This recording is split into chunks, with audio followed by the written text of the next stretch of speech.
আসসালামু আলাইকুম এভরিওয়ান, সবাই কেমন আছেন? আশা করি আল্লাহর অশেষ রহমতে সবাই ভালো আছেন। আজকে ব্লগটি শুরু করলাম দুপুর থেকে। এই যে মানহামণি তার মামা এখানে মুরগি নিয়ে এসেছে, যে তাকে অনেকটা কি বলবো, এতটাই আদর করেছিল, সে মুরগিগুলোকে কাটতে দেবে না, সে নাকি এগুলোকে পালবে। যাই হোক, ও আদর করতে থাকুক। আর এই সাইড দিয়ে আমি ইফতারি তৈরি করে নিচ্ছিলাম, সাথে আম্মাও ছিল। আর এখান দিয়ে যে দেখেন মুচমুচ একদম, কি বলেন তো, এগুলো হচ্ছে পেঁয়াজু। ফার্স্টে পেঁয়াজগুলো একটু ছেড়ে ছেড়ে দিচ্ছিল, তারপর আমি এটার মধ্যে বেসন অ্যাড করেছি, কারণ আজকে বাটাটা ব্লেন্ডার করাটা সুন্দর হয়নি, হয়তো বা এর জন্য এই কাজটা হয়েছে। আর এই যে পাশ দিয়ে মুরগিটা জবাই হয়ে গিয়েছে। খালা, আমাদের বাসার যে খালা, উনি এগুলো সব কেটে পরিষ্কার করে দিচ্ছিলেন। আমরা সবসময় মুরগি বাইরে থেকে কেটে একদম ক্লিন করে নিয়ে আসি, বাট এখন ঈদ সিজন, এতটাই সমস্যা, বাজারে দাঁড়ানোর মতো শক্তি কারো নাই। সব সময় কেটে নিয়ে আসি, বাট অনেকটাই গরম, দ্বিতীয়ত হচ্ছে অনেক সময় লেন্দি প্রসেসিং হয়ে যায়। যেহেতু ইফতারের আগ মুহূর্তে গিয়েছিল, তখন আর করতে পারেনি, তাই খালাকে দিয়ে আজকে সব ক্লিন করিয়েছি।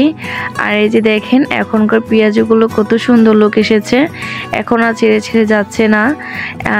এরকম সমস্যায় যদি কখনো পড়েন যে পেঁয়াজও ছেড়ে ছেড়ে যাচ্ছে, তখন তার মধ্যে একটু বেসন বা ময়দা অ্যাড করে দিলেই এই সমস্যা থেকে সমাধান পেতে পারেন। ওইখান দিয়ে আমার আম্মু ইফতারিটা বাঁধতেছিলেন, আমি চলে এসেছি, যেহেতু ইফতারি আর বেশিক্ষণ সময় নেই।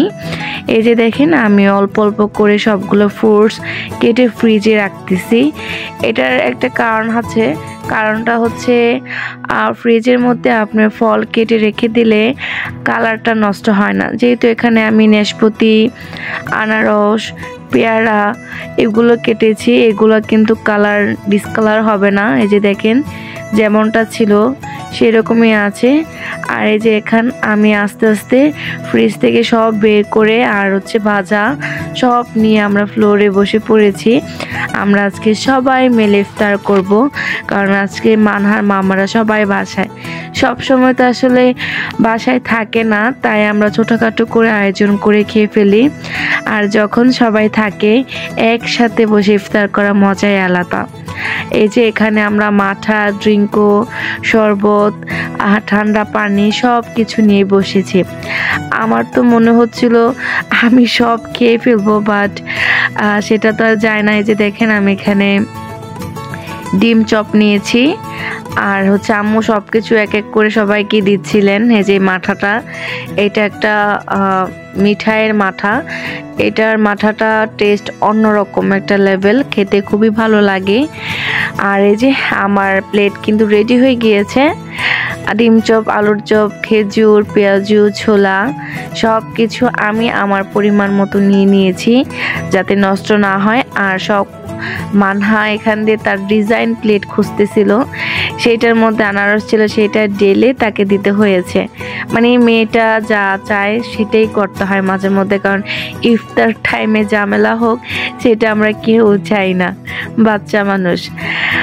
ইফতার করার পরে বসেছিলাম, রাত্রের খাবার খেতে ইচ্ছে করছিল না, কিন্তু আমার কেন জানি আজকে আম্মুর করলা ভাজিটা দেখে আমার খেতে ইচ্ছে করছিল, তাই এখানে আমি করলা ভাজি, ডিম ভাজা, আর এটা হচ্ছে ডিমের ভর্তা।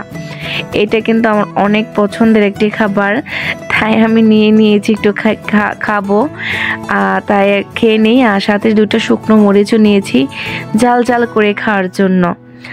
আশা করি আজকে ব্লগটা আপনাদের ভালো লেগেছে, ভালো লাগলে অবশ্যই লাইক, কমেন্ট, শেয়ার করে যাবেন।